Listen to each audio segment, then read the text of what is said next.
발생할 수 있습니다. 네. 그리고 암 재발 위험이 높은 경우가 또 있는데요.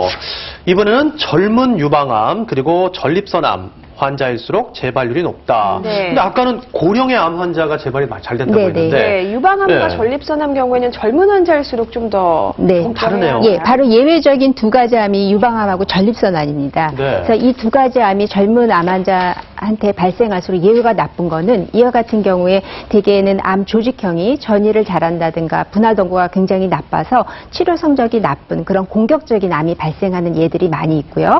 이 두 가지 암이 또 대개는 50세 이상에서 많이 발생을 하기 때문에 조기 검진이 50세 이상의 고령자에 한해서 많이 시행이 됩니다. 그러니까 당연히 젊은 환자일수록 네. 조기 검진을 할 수 있는 기회가 적어집니다. 그러다 보면은 조기에 진단되는 것보다는 진행된 상태에서 진단되는 예들이 훨씬 많기 때문입니다. 네, 그러니까 평소에도 몸 상태를 그 나이에 상관없이 좀 잘 점검을 하는 게 필요할 것 같아요. 그렇습니다. 네, 오늘 이 암 재발 관리에 관해서 저희가 알아보고 있는데 방청석에 궁금한 점들 또 이제 질문할 기회를 좀 드리겠습니다.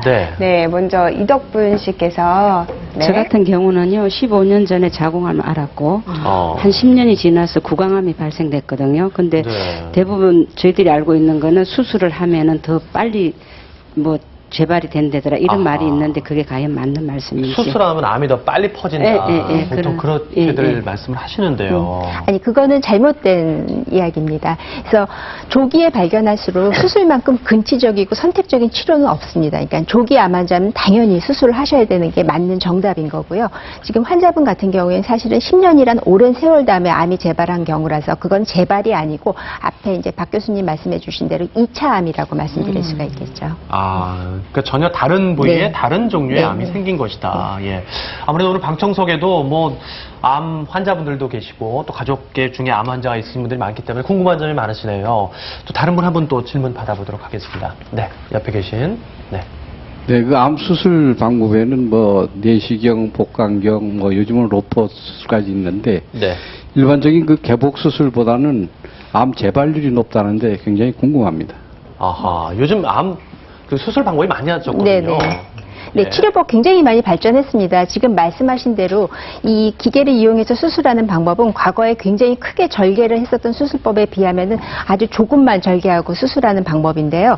수술 효과, 과거의 그 개복술하고 비교해서 전혀 차이가 없습니다. 더욱이 훨씬 장점이 많은데요. 그 장점 중에 하나는 당연히 개복을 적게 하기 때문에 환자들이 회복 시간이 짧고 그다음에 부작용도 훨씬 적습니다. 그래서 환자들의 삶의 질이 굉장히 향상되고 있습니다. 네. 그러니까 그 상황에 맞는 수술 방법을 선택하는 것이 네. 좋겠군요. 그러네요. 그러면은 암 재발 진단을 받았을 때 그 치료 방법이요. 1차 암 치료와 좀 비슷한가요? 달라지나요? 네, 아무래도 암이 또 다시 재발했다. 그러면 역시 재발 정도를 평가하기 위해서 CT나 MRI, PET 같은 여러 가지 다양한 검사를 통해서 어느 장기에 전이 됐는지를 확인을 합니다. 그리고 간혹은 이번에 발생한 암이 전의 암하고 똑같은 암인지 또는 다른 2차 암이 발생했는지를 알아보기 위해서 간혹은 조직 검사가 또 필요한 경우도 있습니다.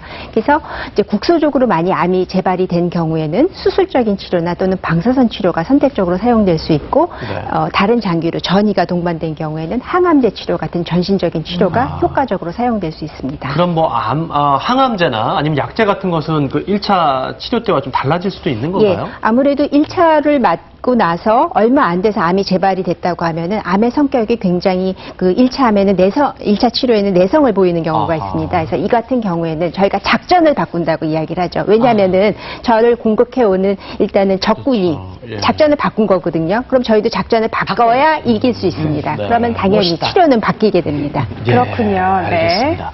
자, 오늘 이렇게 암 재발과 전이에 대해서 자세히 알아보고 있는데 지금부터 여러분 좀 귀 기울여서 보시면 좋을 것 같습니다.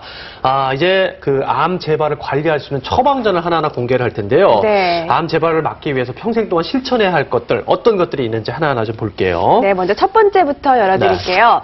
자, 생명을 위협한다. 2차 암 같은 경우는 특히 목숨 걸고 관리하라. 네. 뭐 당연한 얘기인데 더 와닿게 되네요. 이렇게 목숨 걸고 관리하라는 거는 그만큼 철저하게 관리해야만 한다는 얘기군요. 네, 그렇습니다. 암 환자 같은 경우는 일반인에 비해서는 2차 암이 발생할 위험도가 남자, 여자 모두 약 2배 정도 높아지는 걸로 보고가 되고 있습니다.